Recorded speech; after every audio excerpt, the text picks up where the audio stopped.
When I was younger, I faked a broken ankle because a girl beat me in a race. And I'm not saying that I exaggerated this injury and it was kind of hurt. No, bro. I was completely fine. I was just faking it as an excuse to quit the tryouts for the track team. But to understand this story, you need to hear about how I was when I was younger.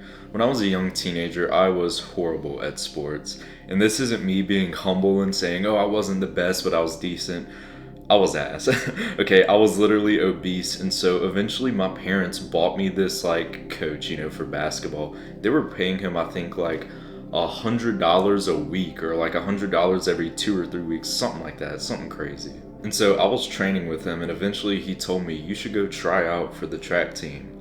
Not basketball, track. So I bet you that I can tell you how well basketball training was going. But so I go to this tryout, right? And one of the first things we do is we race each other, and the coaches are watching. And I got put against a girl. And being the fat, insecure young man I just knew that if I lost to this girl, it would be like the most embarrassing thing ever. And we were racing each other, and I lost. And it wasn't like neck and neck, like, oh, I almost got you, I almost won. No, bro. She was like 20 seconds ahead of me in this race. And so when I finally made it to the finish line, I'll be honest, there were some kids laughing at me, and it just hurt a lot. So later in the trials, we were running in this like muddy grass area, and I saw my escape. I started to fake an ankle injury. So I went up to one of the coaches and I was saying I hurt my ankle, and I'll be honest, he like literally laughed and he was like, oh, no you didn't, no you didn't. But I kept insisting, so he was like, okay, whatever, and he just let me sit out for the rest of the tryouts, and it continued without me. Everyone was still competing and stuff, and I was just sitting on the sides, just waiting for it to end, waiting for my mom to come pick me up. At the time, I felt a sense of relief, knowing that no one's gonna see me, being bad and being unathletic, but sitting out and quitting was way worse now when I think about it than just going out and losing. For a long time, I thought this was just one of those memories that makes you cringe and close up and you don't want anyone else to know about it, but this became a repeated habit throughout my life. When I started to, get to around age 13, 14, and I started to get addicted to porn, my whole friend group knew I was the worst one out of the whole friend group, right? I was doing it like 3 times a day, like everyone knew, bro. I was literally known as the fapper, and I started to say like, oh guys, it's because I have high testosterone. Take one look at me when I was like 13 or 14 years old, bro. You can tell I did not have high testosterone. My brain genuinely believed that I had high testosterone. That was the excuse it gave myself. The thing is, our brain is so smart with all these excuses, like, I'll start working out during the summer, during this time. Oh, I can quit this habit whenever I want. Meditating doesn't work for me, I don't have to do it. You get what I mean? All these excuses serve one purpose, and that is to protect your ego, against the truth. And the scary part is you can keep making all these excuses and a year will pass, and you will notice that you haven't changed at all. The truth was I didn't have high testosterone. I was just porn addicted. The truth was I wasn't injured. I was just obese and unathletic. This is basically what excuses are. It is your brain's smartest way of convincing you that you didn't quit, when in reality you did. And your brain is so good at it. Bro, just keep in mind, my brain convinced me to watch porn like thousands of times when I knew it was bad for me. So a few years later, I was getting into the gym. I built like a good amount of muscle for my age, and I joined the wrestling team at my school. And ironically, this other kid named Carson joined. And we were doing like takedowns, and it was literally the first day, and I did a single leg takedown on him, right? And he started doing his shoulder like this, and he told one of the coaches, like, I think I dislocated my shoulder. The coach literally laughed at him and was like, bro, if you dislocated your shit, you couldn't be doing that, And a couple weeks or maybe a month goes by, and he faked a concussion.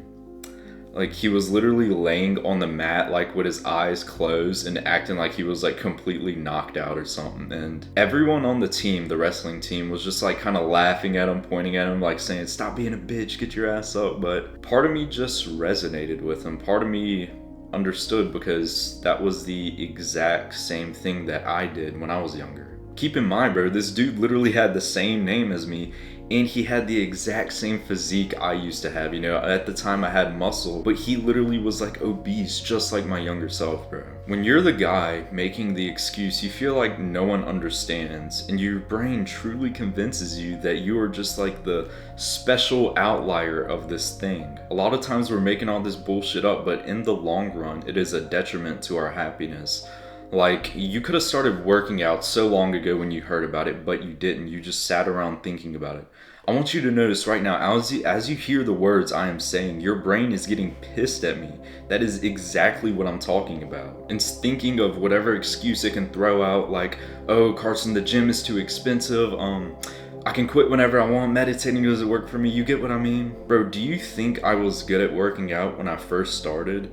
I wasn't. I was embarrassed every time I went. I didn't know what I was doing, but I just stayed consistent because I knew that I couldn't just keep making excuses. I want you to see this shit as a form of instant gratification, brother, because right now you feel good because your ego is saved, because you convince yourself that like meditating is bullshit and it doesn't work, but in the long run, it is a detriment to you. Eventually, bro, all this is gonna catch up, and let's give an example with pornography. If you're still addicted to that, you may end up being like the husband who secretly faps in the bathroom.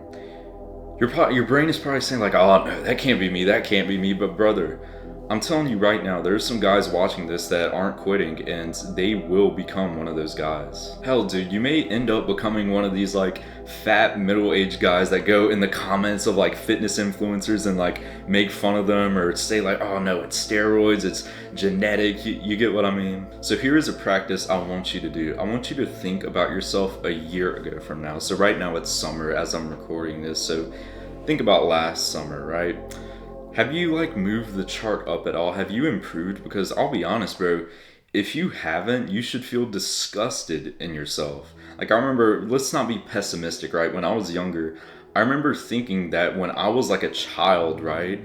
I was like a normal kid. I wasn't fat. I had like a flat stomach, and I was looking at myself and I was like, I am a young man and I'm literally obese. And that thought pissed me off so much, knowing that I was always like, you know, a normal kid, and now I'm literally obese, right? And so that's what really drove me to start going to the gym. At first, I would always make the excuse of like, oh, it's genetics, and I would look at my old best friend and I would say it's like some bullshit like fast metabolism, but eventually I finally snapped and I realized that none of those excuses that my brain was making up were helping me. Every time I said some of that stuff to myself, it never helped me in any way. I wasn't unhappy because of luck. I wasn't unhappy because my parents both gave me like fat white kid genetics. I was unhappy because my habits built me into a person that I hated. That realization is hated so much by social media, that your life is your responsibility. Everyone wants to blame it on something else. But if you know that you're responsible for whoever you are,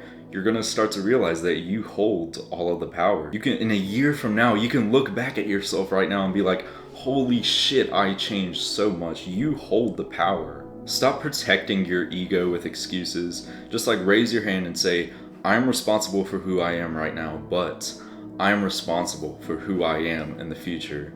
And remember, bro, happiness is not found, it is built. See ya.